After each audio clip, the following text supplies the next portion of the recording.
অর্থনীতিবিদদের অভিমত, অর্থনীতির খুব খারাপ সময়ে দায়িত্ব পেয়েছে বিএনপি সরকার। এই খারাপ অর্থনীতির মধ্যে সরকার রাজস্ব বাড়াতে চায় প্রায় 2 লাখ কোটি টাকা, বৃদ্ধির হিসেবে যা 23%।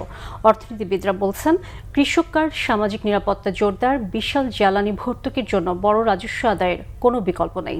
তবে এনবিআর এর সক্ষমতা বৃদ্ধি ও রাজস্ব কর্মকর্তাদের মাইন্ডসেট পরিবর্তন না হলে কোনোভাবেই সে লক্ষ্যের কাছাকাছিও যাওয়া সম্ভব হবে না। গোলাম মইনুল হাসানের রিপোর্টে বিস্তারিত। দায়িত্ব গ্রহণের 5 মাসের মাথায় 2026-27 অর্থ বছরের বাজেট পেশ করতে যাচ্ছে বিএনপি সরকার। এদিকে এখনো বেশিরভাগ ব্যাংকের অবস্থা নাজুক, রয়েছে বৈদেশিক ঋণ পরিশোধের চাপ, পূর্বের শর্ত পূরণ না হয় দাতা সংস্থার কাছ থেকে বড় ঋণ প্রাপ্তির আশাও কম। তাই অভ্যন্তরীণ উৎস থেকে রাজস্ব আদায় বৃদ্ধি ছাড়া পথ খোলা নেই বলছেন অর্থনীতিবিদরা। সরকার এই মুহূর্তে এমন একটা চ্যালেঞ্জে রয়েছেন যেখানে বিদেশি উৎস থেকে বর্ধিত ঋণ পাওয়ার সম্ভাবনার তুলনামূলকভাবে কম, যেহেতু তার ব্যালেন্স অফ পেমেন্টস পজিশন তুলনামূলকভাবে অতটা ভালো না।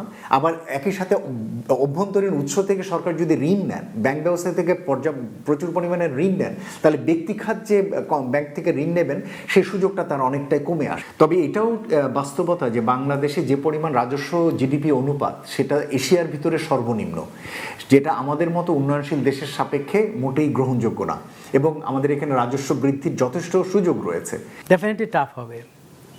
এখন টাফ হলে যদি সেটা না পারে পুরোপুরি অর্জন করতে, কতটা পারবে না প্রশ্ন সেটা, যে হয়তো আমি 9,30,000 কোটি টাকার বাজেটের মধ্যে যে হাই টার্গেট থাকবে রেভিনিউর, সে জায়গায় আমরা পৌঁছতে পারলাম না। এখন কতটা ঘাটতি থাকবে এবং সেক্ষেত্রে আমাদের ঘাটতিটা অর্থায়ন কীভাবে হবে, সেটা হলো একটা গুরুত্বপূর্ণ বিষয়।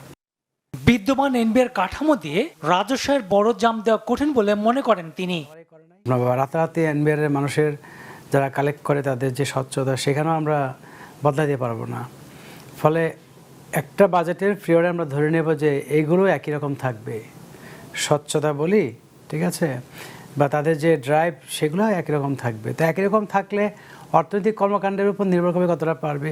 প্লাস যারা কিনা ট্যাক্সের বাইরে আছে, হ্যাঁ, গ্রামে গঞ্জে আমরা যেটা প্রবৃদ্ধি কেন্দ্র বলি, গ্রোথ সেন্টার বলি, সেখানে কিন্তু 3 রাস্তা মোড়ে আপনি দেখবেন, হ্যাঁ, একটা দোকানের মধ্যে একজন দেখা যাচ্ছে মাসে হয়তো মানে 1-2 লাখ টাকা তারা তো টার্নওভার, এবং তাদের দেখা যাচ্ছে কি যে ইনকাম, হ্যাঁ, মান্থলি ইয়ারলি তাদের ট্যাক্স দেওয়ার কথা, এবং সেখানে কিন্তু অনেক জায়গায় ট্যাক্স যে দিতে হয় সে ধারণাটাই নাই।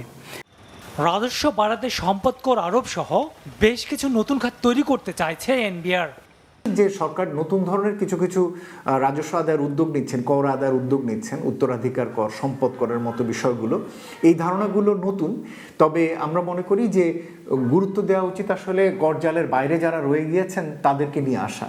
সবসময় যেটা হয় যে রাজস্ব বোর্ডের একটা প্রবণতা থাকে যে সমস্ত উৎস থেকে সহজে আদায় করা যায়, যে সমস্ত জিনিসগুলো সহজে ট্রেস করা যায়, তাদেরকেই মূলত একটা টার্গেট করার একটা প্রবণতা থাকে। আসছে অর্থ বছরে ব্যক্তির করমুক্ত আয়ের সীমা 4 লাখ টাকা করার প্রস্তাব এরই মধ্যে অনুমোদন করেছেন প্রধানমন্ত্রী তারেক রহমান। গোলাম মইনুল হাসান, বাংলা ভিশন, ঢাকা।